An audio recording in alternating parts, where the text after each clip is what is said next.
Welcome to another episode of the Wildcast podcast. I'm Justin Spears, here with senior writer and columnist Michael Lev and sports editor of The Star, Brett Fera. Going to be talking a lot of baseball, a lot of softball, and a little bit of football. As always, the Wildcast podcast coming your way on Tucson.com and the Wildcaster app. Also, the Wildcast podcast can be found on Apple, Spotify, and other podcasting platforms. Guys, it was a pretty spectacular weekend for the Arizona Wildcats down here in Tucson, Arizona, especially Saturday. That was the big day. You got Arizona softball advancing to the Super Regional, where they'll face Oklahoma State for a shot at the College World Series. And then Arizona baseball, right before they begin postseason play with the Pac-12 tournament in Scottsdale this week. All they needed was one game against Oregon State, and they got it. Saturday, doing it in thrilling fashion, walk-off hits, gives Arizona the win and gives them the Pac-12 regular season championship, the last one. And doing it at High Corbett Field, the last Pac-12 sporting event in Tucson, was a pretty magical night for the Arizona Wildcats. And then to add to that, for just Tucson sports purposes, you had the Tucson Sugar Skulls winning in overtime, handing the Vegas Nighthawks their first loss of the season. So pretty big night on Saturday. I feel bad for people who went to Thursday and Friday's baseball games and didn't go to Saturday's game. Oh, that's I heard from some people who were in that boat. I was there for all three. It was pretty miserable, honestly. Thursday and Friday, they did not play well. Oregon State just kind of came in and ambushed Arizona baseball on their home turf, which we just hadn't seen that happen very often. There've been one-offs here and there where they didn't perform up to snuff, maybe in a midweek game, or most of their losses though had been one-run games, very competitive. They got absolutely blown out, but they really got into a good competitive mindset on Saturday, and it was just a great college baseball game. Even if they had lost that game, it was still a really good game, back and forth, tight throughout, well played on both sides. And then at the end, the magic happened.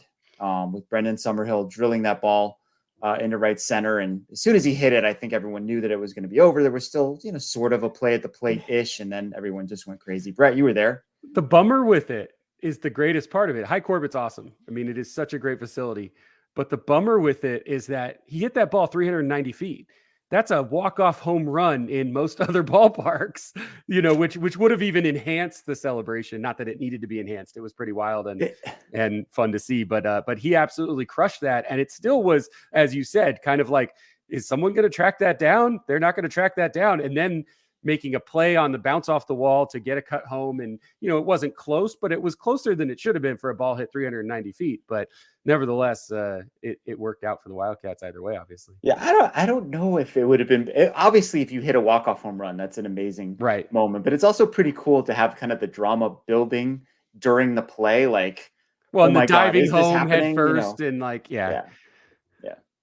And Darren Sutton had a great call on Pac-12 Networks, which had a full functioning broadcast, which was nice after the first two nights when they had all sorts of technical difficulties. My understanding is the crew stayed overnight working on to figure out the problem. So kudos to them for doing that. Brian Jeffries had a great call on radio too.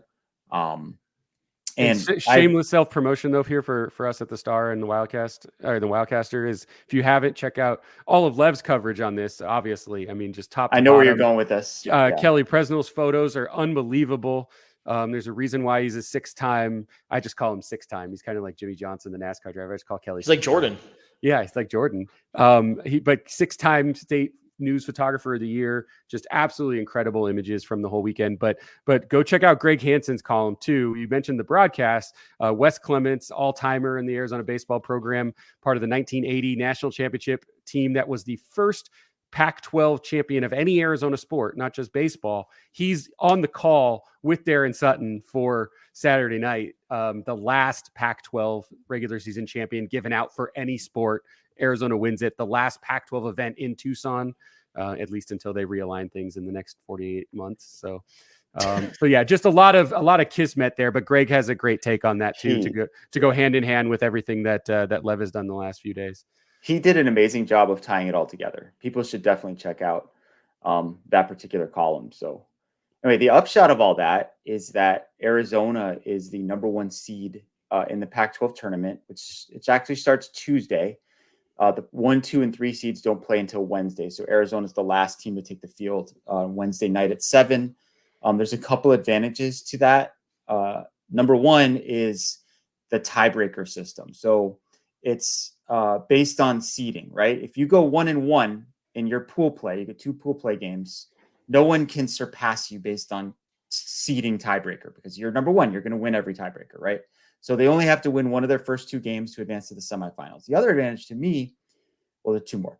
You get to play the number 9 seed, which is the worst team in there. It's Washington. Washington actually did beat Arizona 2 out of 3 up in Seattle. Totally different set of circumstances, environment, elevation, the air. Like it's a different kind of air down here versus up there. You know, that heavy, wet air the ball doesn't carry.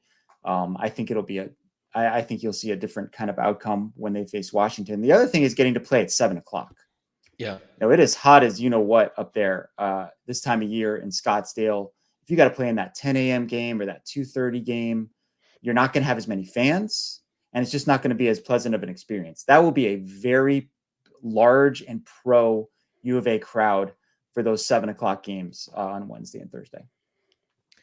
And on top of that, with Arizona winning the last regular season baseball championship, now puts them at, I believe, was it 2 or 3 regular season titles for the Wildcats in the sports calendar year.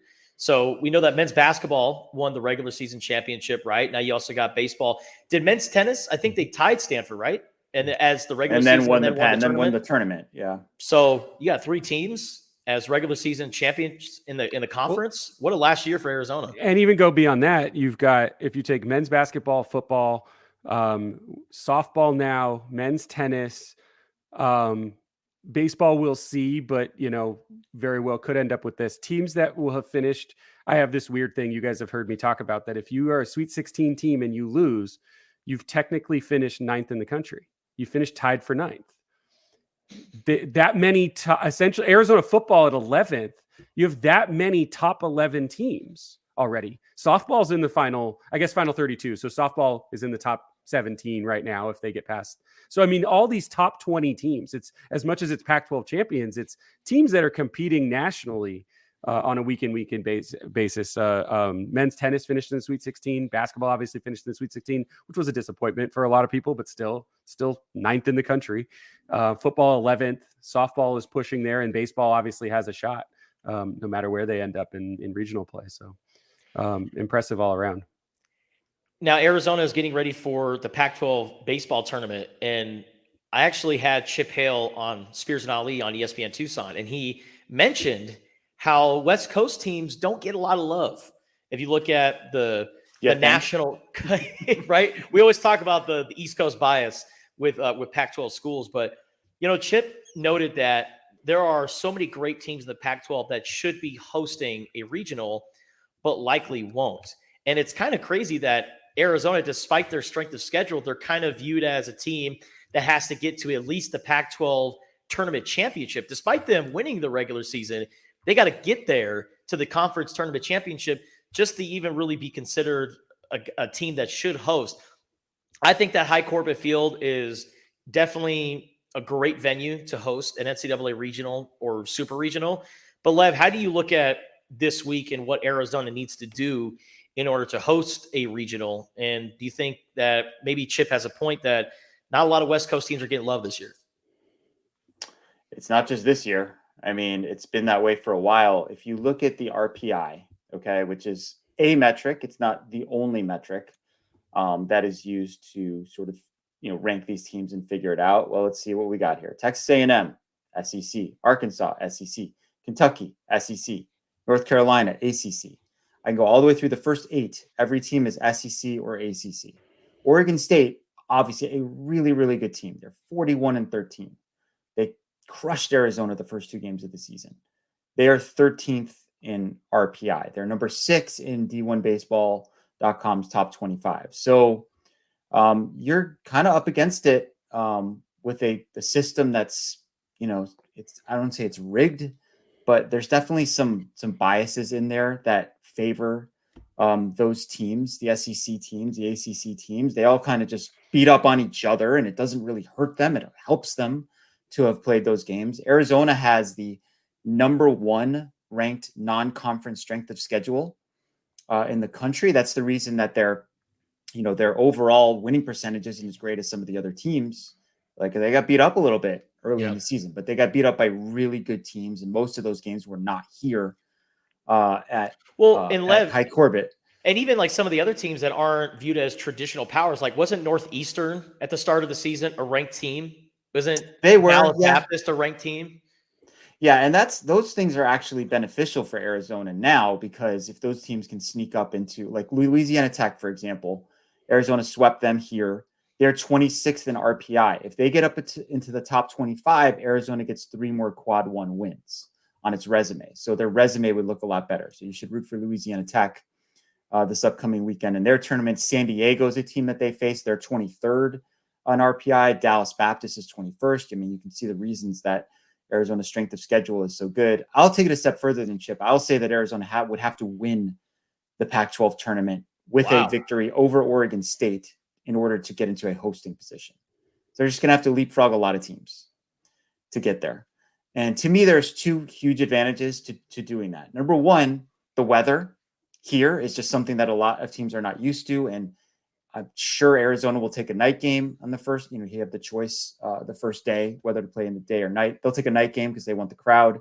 So a couple teams are going to have to, wear themselves out playing in the hot desert heat. And then the other thing is the ballpark dimensions are so weird. I mean, Brett referenced it earlier. That ball was hit about 390 feet by Brendan Summerhill, and it was not a home run.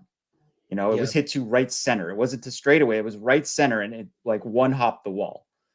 That is a big adjustment for a lot of teams that aren't used to playing there. Chip actually said that High Corbett is kind of like Coors Field in a lot of ways. There's of course the elevation that makes the ball carry more, but they make the dimensions bigger so that there aren't a gazillion home runs, and that in and of itself creates a lot of extra base hits, or like a ball will drop in front of the left fielder and someone's able to go from first to third because the left fielder's playing so deep. So a lot of advantages to playing at High Corbett. When Arizona went to you just described Series, me in our softball league out in right field. Like, I'll sit out there by the fence because I don't want to miss the ball, and guys are going first to home. You should play shallower, Brett. You should just take your chances. Lev pitches on our softball league. For our audience who cares about our hijinks away from the star, Lev pitches in our softball league, and constantly is waving me in because I'll usually sit out in right field. I'm that kid out in right field that they stick out there because they're afraid that, have as few things go to him as possible. But Lev's constantly like, come in. But anyway, I relate to what you're saying to get it back on topic. So just to finalize this point, when they went to the World Series in 12 and 21, the road was entirely through Tucson. That would not be the case this year. They, even if they snuck into a hosting spot, they would need, let's say they were 15 or 16, they would need like the number 1 or 2 national seeds to get upset in their regionals in order to host in the super regionals. So it would be a mixed bag, but still, you'd rather have those first games here than someplace else. Something I learned, admitting we didn't know this going in terms of, and not trying to pivot to softball coverage, but I'm guessing baseball's the same, Michael, is that even though you can tell sort of how the seeding is laid out, they really only take into account, obviously, and it's why they project it this way, the NCAA does with the bracket, the top 16 national seeds. And so it is not a given that let's use Arizona softball for an example. They were the number 2 seed in a bracket with the number 12 seed. If Oklahoma State, who they're playing this weekend, the 5 seed, had lost, it isn't a given that Arizona hosts the super regionals. They actually still have to bid for it against the team that beat Oklahoma State in that case. And then in baseball, it would be the same thing. That I admit I did not know that. I thought it was an automatic, if they won it, that the team that has seeded higher, essentially. So a higher rated 2 seed would have been, in the softball case, Arizona over Michigan would have been a lower. I think there were actually a 3 in that Oklahoma State regional for softball. I mean, this isn't the best way to phrase it, but you're kind of your thought process is that it's sort of like a snake draft, right? Like you go 1 through 16, and then you go like the number 2 seed playing at the 16, in theory, would be like the 17th Right. seed. So therefore, in your mind, Arizona would be a it's exactly higher right. seed than Michigan, which was the team that faced Oklahoma State in the final of their regional, right? So that's your thought process there. But apparently that's not the case because NCAA. Because it's They're just and things Yeah, well, that they do, the things logic that they do that don't I've make sense. yeah, the logic I've been told is they seed it based on the top 16, and then everything else is regionalized. They consider the twos, for all intents and purposes, equal. That's a lot of equality among 16 2 seeds, but I mean, I guess I understand it to some extent. If you got a team like Arizona that was potentially 19th or 20th in the country going up against another 2 seed is in the 30s. I mean, I get it, but anyway, I'm equating it to baseball because it basically just says there's a lot of unknowns. They could also sneak into hosting a super regional, but there's no way to predict how that will happen until literally the night of or day after the regionals are over. So, Lev, before we transition to softball, where does that game on Saturday rank among memorable moments at High Corbett? Yeah, up or near the top. I mean, I've attended many walk-off victories, crazy comebacks, significant moments like defeating Ole Miss in the Super Regionals to go to the College World Series in 2021. I mean, that's a major milestone moment. But considering everything else that was in play in that particular situation, the last Pac-12 sporting event, regular season sporting event anyway, of any kind, the outcome of that last half inning determining whether you win the league or you don't, and then them pulling it off in such dramatic fashion, I'd say it's definitely in my personal top 5 of moments on the UA baseball beat. there was more than even just Brendan Summerhill's hit, though, in that last inning. I mean, the play at third base, was that the 9th or the 8th? That was the top of the 9th. Yeah. The play at third base in Oregon State up, where the ball to the short third base hole gets thrown to third. Foot comes off the bag, but the question was, did it come back down before the Oregon State player slid in? And I mean, just so many interesting dynamics that were in play there that could have changed everything, because that would have made it a 2-run lead for Oregon State, which means that Summerhill's hit basically just ties the game at that point, and things are still going on. Hence the home run in a smaller park being more valuable. So there was just so many theatrics to that entire 9th inning. But that whole day, if I can give one shout out, and you obviously did this in your coverage, Lev, loved seeing the performance out of Cam Walty. Only here for 2 years, but my favorite Arizona baseball player in recent memory. Never really a number one starter, but always had number one stuff. It felt like, whether it was injuries last year and stuff like that. I was, as we got into the 8th inning watching that, I was not in a rooting way for Arizona purposes, but for just the storytelling elements, was wanting to see him go the distance, only because he would have started and ended his careers at High Corbett with complete games. He had that complete game shutout for Nevada. He shut out U of A pitching for Nevada before transferring to U of A 2 years ago. And then he would have ended. He gave up a run early, or 2 runs early, but he would have ended with a complete game. But he still 8 1/3, and I think you were telling me this the other night. He was on the hook for the loss, which is crazy. But after such an amazing performance, but he got bailed out by Summerhill. Yeah, there was a weird. Not to get too sidetracked here, but there's a weird scoring thing that was going on there in the 9th inning that I had never heard of before, called transference.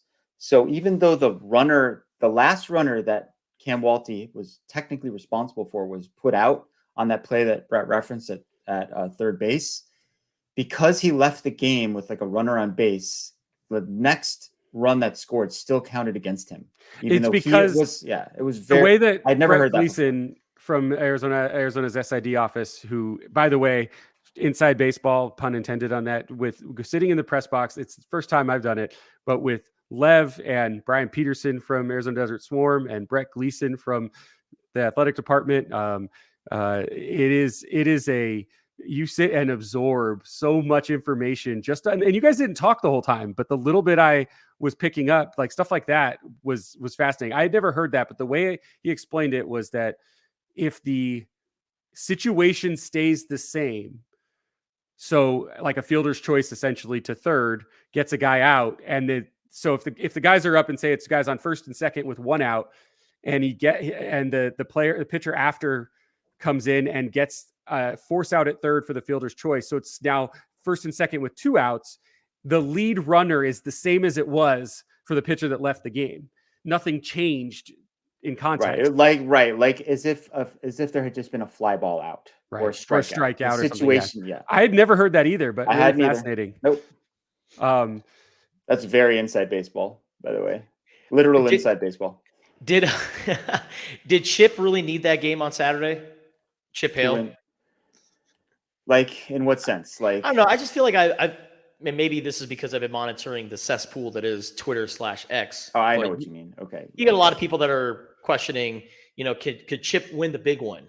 Yeah. And all Arizona needed to do was win one game. And it's like, man, if Arizona would have got swept and lost the Pac-12 regular season championship, I feel like the tune of our podcast would be much different right now. I think you're 100% right. I think the narrative among those people, maybe it's just a vocal minority, but it would have shifted back to Chip isn't the right guy. And ironically, tomorrow he's probably going to get named Pac-12 Coach of the Year. It's just I think it's almost a certainty. Which you could argue shouldn't change based on one weekend. Now, if they had lost 3 straight, all by scores of 4-3, does that mean he's a worse coach? But I think it's the nature of how Thursday and Friday went that obviously carries that conversation. But yeah. All right, now moving on to Arizona softball. Arizona, big week for them, going down to the Fayetteville Regional, beating Villanova in the first game, beating Arkansas by a run in the game on, I believe it was Saturday, and then Sunday just absolutely dismantling Villanova. The other Wildcats kind of came back a little bit, but Arizona was able to hold them off. But huge win for Arizona. Now they get ready to face future Big 12 opponent in Oklahoma State. Brett, what are your thoughts on how Arizona was able to get it done last week? I think when you see this team and what they could have been in terms of hosting, the 2 losses to UCLA, one in Los Angeles, one at the Pac-12 tournament at Stanford, basically games they had in hand, up 7-0 in the 5th inning in the one in LA, lost at 11-7 2 weeks earlier. And then at the Pac-12 tournament was up 5-0 in the 5th and lost 6-5. You win either of those games, you might be hosting. You win both, you're definitely hosting. You win the second one, you're in a pretty good spot to go toe-to-toe with Utah and maybe win a Pac-12 championship. And your entire NCAA tournament scenario ends up differently. All that said, they didn't do those things. They end up on the road. And I think it's easy to say this in hindsight, but we all thought it going in. They got a really good draw. And that's not a knock on Villanova, who played very well, obviously, to beat Arkansas to get to the point of playing Arizona. But they've played Arkansas 6 times in the last 2 seasons. We've talked about this a lot. Yeah. That's how many times they've played most Pac-12 teams in the last 2 years. They know that team. You couldn't get a better draw than that. They played at Arkansas 3 games last year. In 6 games, 5 one-run games, and 1 game that Arizona won 5-3. So technically, Arizona has outscored Arkansas, even though they're 3-3 in those 6 games by a run. So by 2 runs. My point with all that is to say they knew that team. It was a dead even match, and they came out flying. And we saw exactly what we've seen all year, which is the Pac-12's best hitting team. Maybe not most powerful home run wise, but best overall hitting team in the Pac-12 all season. We also saw better play out of the Arizona pitching staff, even through some issues on both Friday and Saturday, that has happened all year. Their ERA is better than it's been all season. Their offense produced like it has all year. So, I mean, they just essentially did what they've done and did it against a good team in Arkansas, but not great, probably a very comparable place. So when we talk about those seeds, Arizona really was one of the higher number 2 seeds. So it was absolutely a good draw. The interesting thing now is they are off to Stillwater to play Oklahoma State. As far as we know, I don't have 100% confirmation on this, but as far as we know, They are going today to Oklahoma, and if they somehow get all the way to the end of the College World Series, they will be in a 60-mile radius between Stillwater and Oklahoma City for the next 3 weeks. So Wow. one thing we have that I'll have a story on this week is about the sort of academic side of that Arizona's on a semester system, U of A is, whereas like UCLA and other schools, Oregon State for baseball, for example, are on quarter systems, meaning they're knee deep in the middle of their third quarter.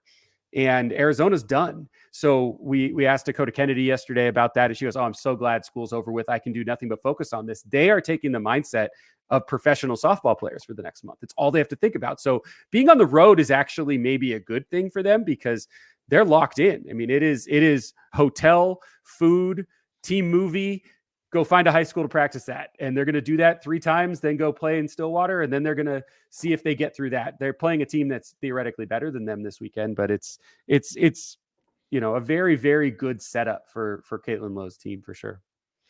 And looking at Big 12 history, I know Oklahoma and Texas, they're going to the SEC. I'm pretty sure no other Big 12 team outside of those 2 teams have won a national championship in softball. Right? Yeah, I mean, there's good programs. I mean, Baylor's good, Oklahoma State's historically good, but yeah, you're right. I mean, if you look at, they're both they're both super regional participants. Baylor and Oklahoma State are. Obviously, Oklahoma State being who Arizona's playing, but to your point, and we talked about SEC and we talked about the sort of implicit bias, not so much that it's purposeful, but in terms of sports, the implicit bias that the SEC is going to produce more teams. Every team made the softball tournament. 9 of those made the super regional. And an add in, Texas and Oklahoma to that.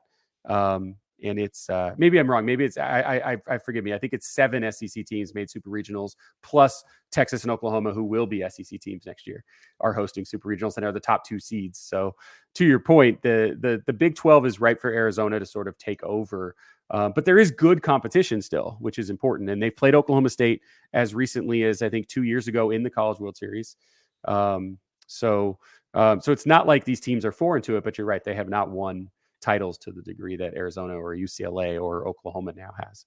Yeah, you could argue that Oklahoma State and Arizona are going to be the new Oklahoma and Texas in the Big 12.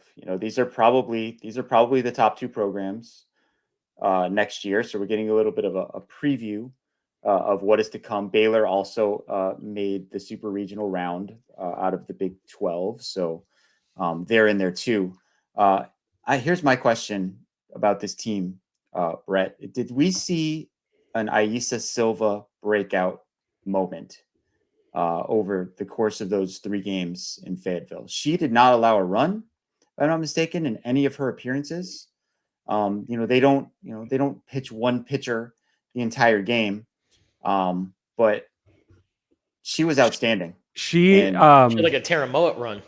Yeah. Well, it reminds me more of like this is going way back to 20 years ago, but like you may not know these names because I think it was pre your time, Lev, at covering U of A baseball, but like Coley Kolberg or one of these guys that pitched decades ago or 15, 20 years ago that helped Arizona the College World Series. He was the number 1 starter on Fridays and then closed all the Sunday games during the tournament to get him to the World Series to Omaha. This is kind of what Silva does. And this is normal in softball, but it's more enhanced with this team. Very much a platoon. We wrote last week how last year, I think they had 8 complete games as a team. The year before 21 complete game this year. Silva had it. Was the only complete game all year. They go with 2 or 3 pitchers every game, sometimes 3. This weekend, a lot of times 3. And she closed the Sunday deciding game with 3 1/3 innings of 2-hit ball, no runs. She started and closed the game against the first game they played against Villanova. The other Wildcats. I believe she started and closed that. Same thing, like you said, no runs. So I think maybe it's been her moment, but the hard part is they're not built to ride on her back like they normally would when you get a hot hand as a pitcher. So I think the most important pitching item of the weekend, even though she got torched a little bit on the bookends, was Brooke Mannon on Saturday, throwing 3 1/3 against Arkansas to basically, erase the 3 runs she gave up the night before. And she, as a freshman, has had the hardest go of it. So to get confidence built in the circle on her end, I think was pretty huge. And Miranda Stoddard, the other pitcher of the 3 big ones they have a 4th pitcher, Allie Blanchard, who isn't pitching as much lately, is more pinch running and doing other things as a utility player. But Miranda Stoddard started yesterday and 1 hit through 3 innings before putting a couple on base. And then they brought Mannon in, who gave up 3 straight hits. And then they brought Silva in, who shut everything down for the rest of the game. So on Sunday. So I don't know if you're right, Lev, but if the Super Regionals go how Arizona wants, I would be shocked if Silva's not a gigantic piece of why in that sense. Can you get the win and the save in the same game in softball? Because you can re-enter, right? I would assume. So I don't think we saw that this weekend, but I would assume could that start, right? You could start a game. Silva could start and Silva could finish, and someone else could pitch in between. I need to double check who started works. the Thursday game or the Friday game, because I'm trying to remember if she started or if Stoddard started on Friday. On Friday, I think Silva started. We're talking about the first Villanova game. It would have been Stoddard because they scored 8 first, and Stoddard got the win. Stoddard started. Yeah. Stoddard started and pitched really well. Mannon struggled, and then Silva cleaned things up at the end. But did it both days? Did it on Friday and Sunday, both against Villanova? Something interesting. If I can talk about that East Coast bias a little bit, and I don't usually buy into this stuff, but I found this part to be interesting. So if you look at the NCAA bracket for the Super Regionals, and you look at the fact that there are only 3 teams playing in the Super Regionals west of the Rockies. Missouri is, I guess, the next, and Baylor are the next closest, but really only 3 teams west of the Rockies: UCLA, Stanford, and Arizona. UCLA and Stanford are both hosting Super Regionals. 2 of those 3 teams. So there's 3 networks broadcasting the first games of the Super Regional for all 16 sites: ESPN, ESPN2, and ESPNU. 2 games of the 16 are on ESPNU. It's Stanford and Arizona's game. ESPN and ESPN2 are in 71 million households. ESPNU is in 36 million. So it's a massive deal when you talk about exposure and recruiting and all that stuff, to have Stanford, a top 10, 11 team who's hosting, I think they're higher than that if you count their national seed, they're 8th, hosting LSU and playing it at 7 o'clock Pacific time, 10 Eastern on ESPNU on Friday night. And Arizona playing at Oklahoma State at 5 o'clock on ESPNU. Every other game is on ESPN or ESPN2. I find that to be fascinating. Yes, it's 2 out of 16, but so it's going to be random here and there. And maybe it's because of the late elements of Pacific Coast teams being in it, but that is East Coast bias. That is Pac-12 after dark. That's why this stuff exists, is because we cater to this idea as a sporting community that the East Coast primetime matters more than the West Coast. And it's just not true. In fact, if you live on the East Coast, you love the West Coast primetime, because it's not eating into the end of your workday or your dinner time. You don't necessarily want to stay up till 2 a.m. every night, but you get to see everything. So I found that really interesting. I'm not trying to go on a crusade. I just thought that was a really interesting breakdown, that those 2 games were chosen. UCLA is playing on ESPN2. They're hosting Georgia, but nevertheless, sticks out to me. My man Brett coming in hot, getting heated. Well, I don't think it means much. I don't even think it's malicious. I think it's all implied. I think it's all just done without a second thought by whoever the schedule makers are, ESPN, the NCAA, whoever's deciding where to drop games. And there's overlap. They're not all at separate times. So it is a decision. Yeah. There's a reason people use the phrase SEC-SPN. So obviously ESPN has gone all in with the SEC in football. As we know, they decided they've broken up with the Big Ten after being part of Big Ten broadcast forever and ever. And all the SEC games that were on CBS are now going to be on ESPN. So, that is a big time partnership. We know from following the football and college realignment that it's kind of like, the SEC is the ESPN league and the Big Ten is the Fox league. And Yeah. There's some wizards behind the scenes that seem like they're pulling the string, and we're seeing, I think, the side effects of that with the way that this TV schedule is set up, right? To your point, Brett. One other thing I want to say about softball is they have a great offense.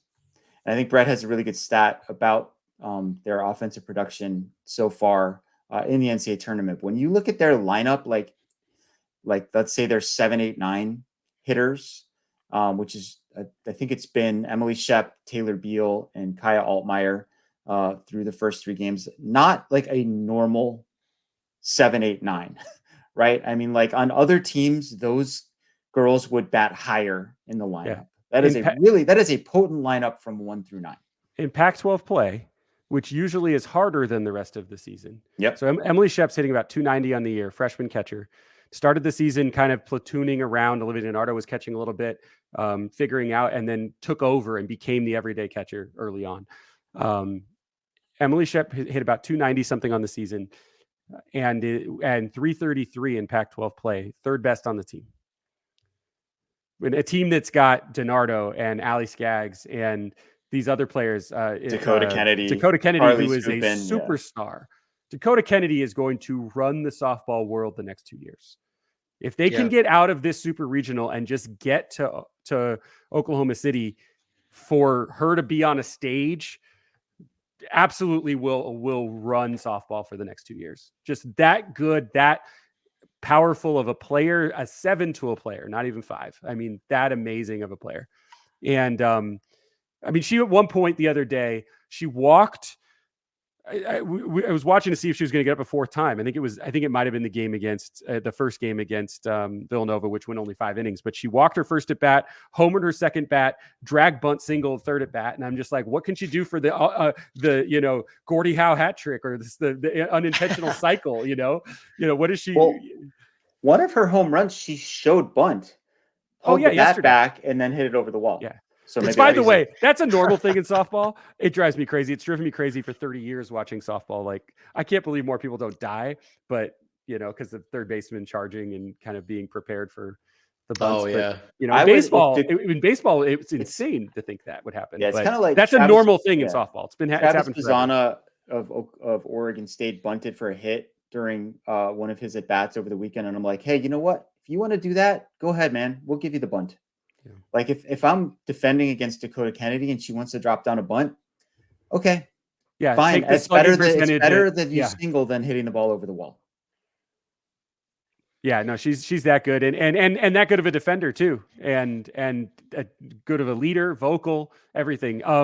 The stat you had mentioned that, and again, take into account who they played. Arkansas may not have been the best of the national seeds and probably pretty fairly matched with Arizona, who they beat 2-1, so they didn't score a lot against them. But and then Villanova, an up and coming team that played really well at times and showed they deserved to be there. But even the coach was saying, and I don't mean this as a negative, but was talking about what this means as a stepping stone for their program and growth for the future. They weren't expecting to win this regional, but Arizona is, I think, second by my early math. I have to check. I think tied for second amongst runs per game in the regional teams that advanced to the super regionals.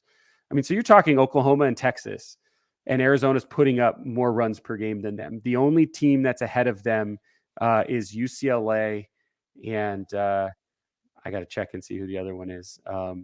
It's UCLA. UCLA and Arizona have put up the same number of runs in the same number of games, but UCLA played 1 fewer inning.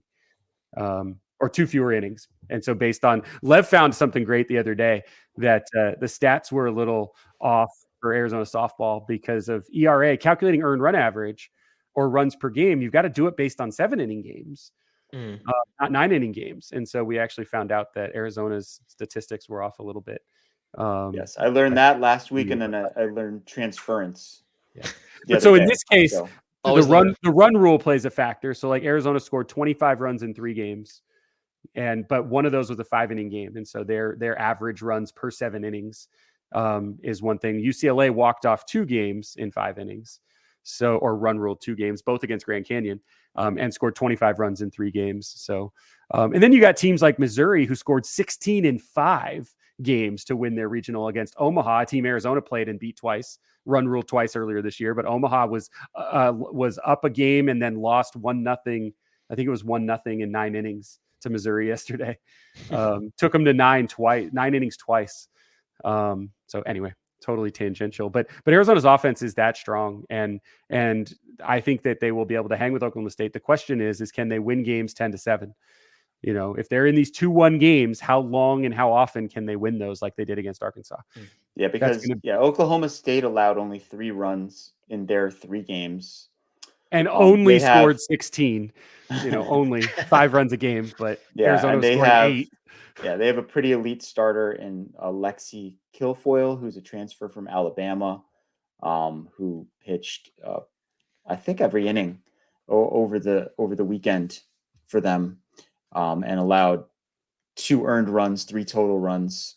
So yeah, that's the challenge. Like, it's sort of like in football, there's certain teams that want to play like a high scoring game and others that want to play a low scoring game. Like Arizona softball, they're more comfortable in a high scoring type of game. It was stunning to me that they won that Arkansas game. What was the final? 2-1? 2-1, and with Arkansas going yard in the top of the 7th. So as soon as that happens, you start to think, okay, here we go. We saw this with UCLA twice. What's going to happen? Can I ask you, Lev? I know we're going long on time here, but the Chip Hale question that Justin kind of brought up earlier, but with Caitlin Lowe, if she gets this team through this weekend, what do we say?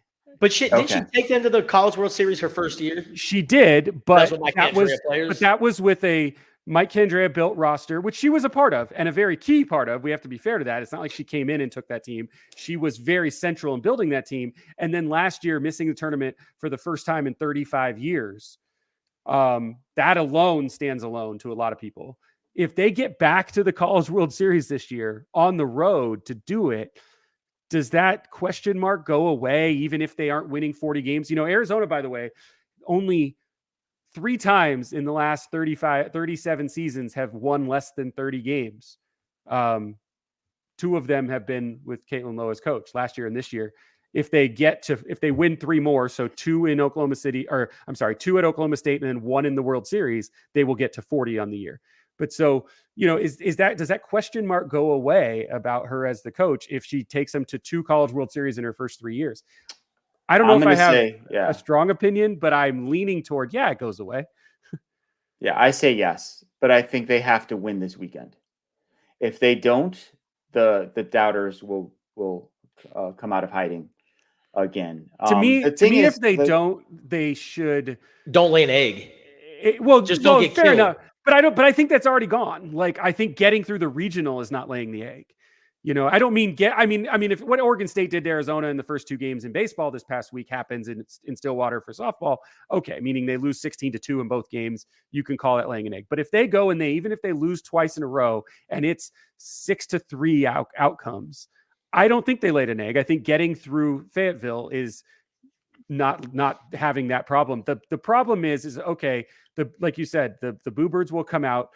My take is that this season gets looked at as a success either way. And now what are you going to do next year in the Big 12 with all of you're losing a couple people, but for the most part, you're getting a very significant portion of your firepower. Really, the biggest loss is, there's a few. Obviously, Carly Scoopin is big, but I think Ali Skaggs probably losing from a value proposition across all facets of the game. But you're getting a lot of your firepower back and a year older and stronger. Your pitching staff is still young, all those things. To me, it just bridges it to next year. Like, okay, you won a regional. Now in 2025, you've got to win a supers. But I don't think it's fair if people all of a sudden sit there and say, couldn't win the big one when they should be building off of last year, right? Not off of 20 years ago. Yeah.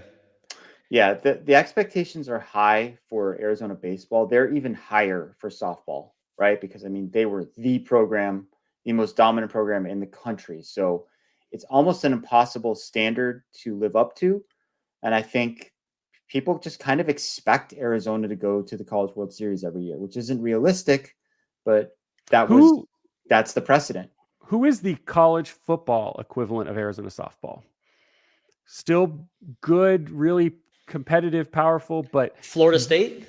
I mean, I don't, maybe, I mean, I know Alabama had like, a decade, various half How about decades of Ohio mediocrity. State? Yeah. But aren't they No, Ohio still in State's the still Ohio too State, good. Michigan? Nah, they're still too good. The reason Nah, I bring that up is they that lose like one game a year. I mean, one thing I know that what you're gets saying. lost. Well, one thing that gets lost in the SECSB.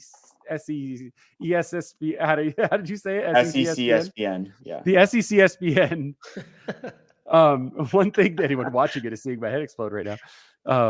Anything that gets brought up in terms of that conversation about softball fails to recognize the reverse argument of, oh, well, Arizona is not as good as it used to be. UCLA is still good, but not exactly what they used to be. Is Arizona and UCLA built softball into what it is, which is why Oklahoma and Florida and Texas and these programs are as good as they are. They wouldn't be where they are without what Arizona and UCLA did. And I'm not saying anybody doesn't really recognize that, but it's a compliment to Arizona that there's so many other really good teams now.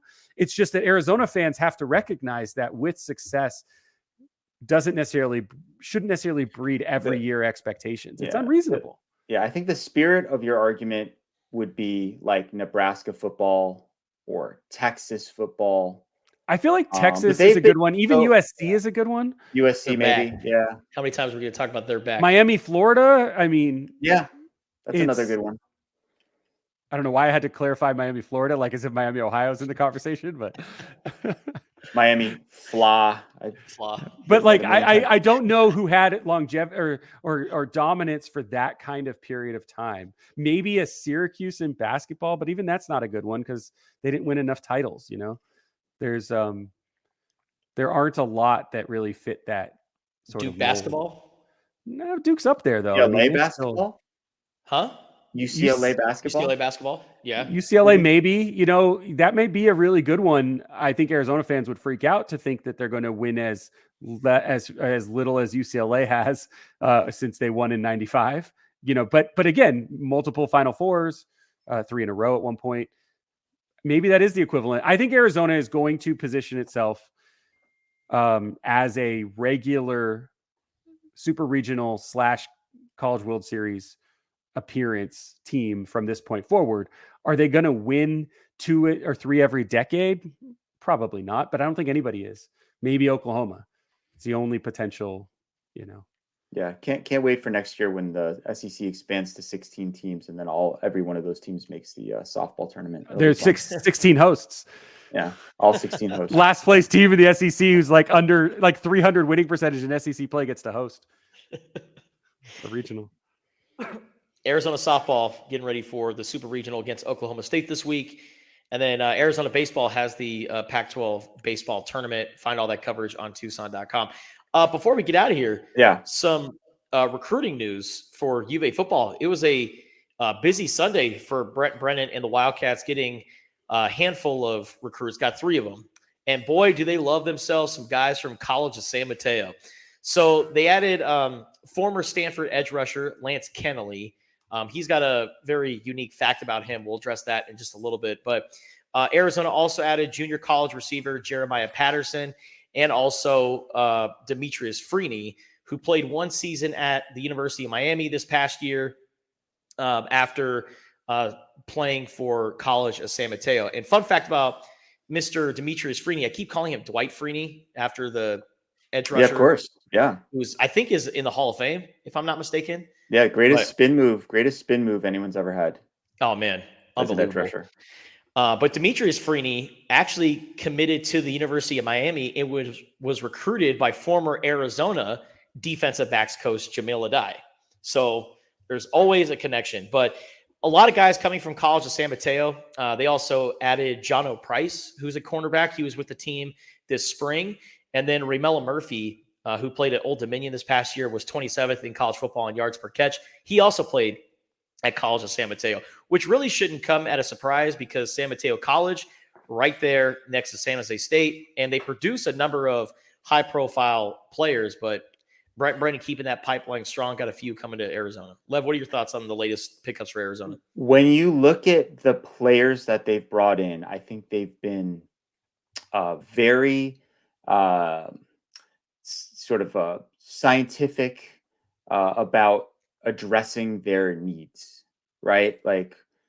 even coming out of spring ball, we're like, what do they still need? Maybe they need another wide receiver. They go get a speed demon at wideout. Cornerback, we're not sure about that second cornerback situation. Let's get another guy for that spot. You can never have too many defensive lineman, edge rusher types, right? So they've made a very concerted effort to go after the positions that they need. And also, let's face it, when you're talking about junior college guys versus, let's say, like 4-star guys out of the portal, we're talking about some kind of last spots on the roster here. Like they are trying to improve their depth. They're trying to improve the competition that they're going to have at various positions in training camp. Of course, they would like to play 8+ defensive linemen. So you want to get as many of them in the house as you possibly can. They lost a wide receiver, Kevin Green. Yep. In the portal, they bring somebody in, to try to improve the depth and talent in that room. So I said this before. I like the way that they've gone about attacking the offseason, like very need based. They've taken a step back, look at like a holistic look at this is what the roster looks like. These are the areas that we have to attack, and they've gone out and gotten those guys one by one. Yeah. And I love the additions of the receivers and Ramella Murphy and Jeremiah Patterson. Patterson actually had two receivers. Sorry. Yeah. Two receivers they brought in. The Patterson had a little over 1,000 yards last season for College of San Mateo. And Ramella Murphy and Patterson are both junior college players, or Murphy, like I said, played at Old Dominion, but they have college experience and they're both slot receiver guys. So you lose Kevin Green Jr., which, look, it is a loss because Kevin Green Jr. was on pace to potentially start for Arizona at slot receiver. But you add in these two receivers, one out of the portal, one from the junior college ranks, and you have ascending Malachi Riley. There's a lot of other receivers that Arizona they currently have right now that gives the Wildcats a lot of promise. And, oh, by the way, you got the best receiver in college football in Tetairoa McMillan. And the one thing that's going to be interesting about this year's Arizona's offense that's going to be different from last year, a lot of 12 personnel. Arizona did use some 12 personnel last year in some cases, but I think it's going to be like doubled, like tripled this year. They're going to use a lot of 2 tight end sets. And on top of that, the receivers, they're talking about using 6 or 7 receivers at a time, which Jed Fish and his previous staff, they really only used 3. So you're going to see a lot more tight ends and a lot more receivers played this year. Yeah, I think Coach Brennan had a line at some point about like some sort of horse racing analogy, when he was talking about the receiver rotation, and you do want to ride like your best, right, as much as you can. That's Tetairoa McMillan. But with T-Mac coming off of this mysterious foot injury that he has, it makes sense to kind of maybe ease him back into the lineup a little bit. If you've got 90 offensive snaps in a game or 75 or whatever, I don't think it makes sense unless they are convinced he's 100% healthy by August 15th or something. I don't think it makes sense to play him every down. Yeah. Let him work his way back. Make sure you've got him for the long haul. You don't, risk any sort of re-injury. So, they got to treat this kind of like the Jordan Morgan injury a little bit. It's not as severe, but be smart. Jed Fish, Brennan's predecessor, came from the NFL, and he said, like, hey, when I was in the NFL, we really only played like 3 wide receivers. So he kind of just played 3 wide receivers. There was very little platooning that went on at a position where you traditionally can and do platoon. And I think personally that it's better for team, the sort of the mindset of the team, the camaraderie, just the overall sort of vibe in the locker room when more guys get to play. Yeah. You have less issues of how come this guy's playing and I'm not. You have less of guys looking for whatever opportunity comes next when they're actually getting on the field and getting some meaningful snaps. And going back to my point about Lance Kennelly, I think I'm pronouncing his last name right.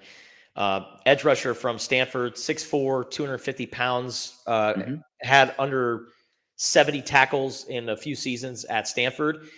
Current Arizona defensive coordinator Dwayne Aquina was the defensive backs coach for the Cardinal in Kennelly's first 2 seasons. And Lev, fun fact about this guy, or interesting fact, I should say. Kennelly he started the game against Arizona last year in Palo Alto. And he was also chasing Jaden DeLora when Jaden DeLora injured his ankle on the sideline. He didn't make the tackle, but he was right there. And so Lance Kennelly, he had a front row seat to essentially the start of the Noah Fafita era, because once that happened, Noah Fafita came in and the rest is history. Fascinating. That is a great nugget. Again, as you pointed out, like there's always a connection of some sort. Like as much as we talk about like how much NIL plays a role, and it does, of course it does, in modern day recruiting, there's still a relationship component to all of this. Like I'm sure that these coaches have good relationships with the coaches at College of San Mateo. And I'm sure that Dwayne Aquina, having been at Stanford, helped them get this player in Kennelly to come here. So never underestimate that factor. It's still a really big deal. And once guys get to wherever their next destination is, you're working so closely with that assistant coach, right? I mean, that is the person that you see, like you will see that person more than anyone, while you're in school, while you're even during workouts or whatever. So those relationships are important, and they always will be. And I think he is one of the biggest additions through the transfer portal for Arizona, because if you look at him before going to Stanford, he had a lot of big time offers, was being recruited by Washington, was being recruited by essentially every Pac-12 school. So people are going to look at the production and what he did in 3 years. And I mean, it kind of looks underwhelming, but I think this guy will be a big time contributor for Arizona. And they get another guy off the edge, and you can never have too many defensive linemen. That's for damn sure. And Arizona, I'm sure, they still have some work to do. I'm sure they're probably going to add a guy or two in the near future. We shall see. Still a little bit of uncertainty in the running back room, right? Mm-hmm. With a possibly a familiar face maybe coming back into the fold. I don't know. We'll see what's going on with that. There'll be some news regarding Arizona's running backs here shortly. I don't know when the timeline is, but it will happen. Also, before we get out of here, shout out to TJ McConnell and Josh Green, two former Arizona Wildcats going to the conference finals. Josh Green is playing for the Dallas Mavericks. They are in the Western Conference Finals. They're playing against the Minnesota Timberwolves. As much as I would love to see Josh Green go to the finals, man, Minnesota's playing some damn good basketball right now. Anthony Edwards is one of my favorite players in the league. But TJ McConnell, one of the best storylines of the postseason. And it's crazy to think that 9 years after his last game at Arizona, we're talking about him being one of the darlings of the NBA postseason and a guy who's been playing in the NBA for a decade. And I was just listening to a podcast with JJ Redick and Richard Jefferson, and JJ and TJ are very close going back to their days in Philadelphia. And JJ recalled the time when he saw TJ McConnell play his last game at Arizona, and he came off the court very emotional and was crying. And JJ said, that is the biggest game that guy will ever play. He will never play in the NBA. That college game is the biggest game he'll ever play. And lo and behold, almost a decade later, look at what he's doing with the Pacers. It's pretty cool. And this time next year, he will be eligible for the Ring of Honor in McHale. Yep. 10 years. 10 years. Is that what it is? 10 years in the league? For him, because For of him? just Okay. you have to win certain accolades, i.e. why Josh Green, who he's going up against, is in the Ring of Honor because of his couple of minutes of bronze medal performance for Australia in the Olympic Games. I'm not trying to say that demeaningly. I'm just saying like he didn't do a lot to get it. He's a good player. He contributed here, and he's obviously a longtime NBAer. But in McConnell's case, 10 years. Another Greg Hansen nugget wrote in his Sunday notebook this past Sunday about TJ McConnell outlasting every single player on the All Pac-12 team from 10 years ago in the NBA. Every single one he's played longer than. Wow. And it's just Do you know who the Pac-12 Player of the Year was that year? Do you? I don't. Joe Young from Oregon. Everyone thought it was a robbery because TJ McConnell should have gotten it. And because he didn't get it, it was like, oh, TJ's never going to be in the Ring of Honor. Yeah, but he was like a 10-6 guy. I mean, the numbers don't, that's what I'm guessing ends up happening, right? Is half the people don't see him play, or at least not enough, and they just look at the numbers and are like, yeah, well, he's the important player he's one of the best players on the best team, but or second best team, whatever it was that year. But yeah, to go 10 years, but he's getting better. That's part of it. Last night it was 29 minutes, 12.7 assists or something. I mean, he's better than he was 7 years ago, which I know that's part of it. You grow into it, but basketball seems so early to expect that. We know Wembanyama is going to be great. We know who the next big player is going to be and that they're going to be great. I don't understand how he's getting better at this point in his career every year. I'm going to be that delusional Lakers fan that says future Laker TJ McConnell. Future Laker TJ McConnell playing for future Laker head coach JJ Redick. You see the vision. You see the vision. All right. Lev is shaking his head, and rightfully so. Yeah, everyone ends up in the Lakers. Cool. Great. Fun. Awesome. That'll do it for this episode of the Wildcast podcast. Great conversation with my guy, Michael Lev, senior writer and columnist. Check out his work on Tucson.com. Huge thanks to sports editor of the Arizona Daily Star, Brett Fera, for joining me as well. For all coverage of softball, baseball, everything that's going on this week, go to Tucson.com and download the Wildcaster app and subscribe to the Arizona Daily Star. Thank you.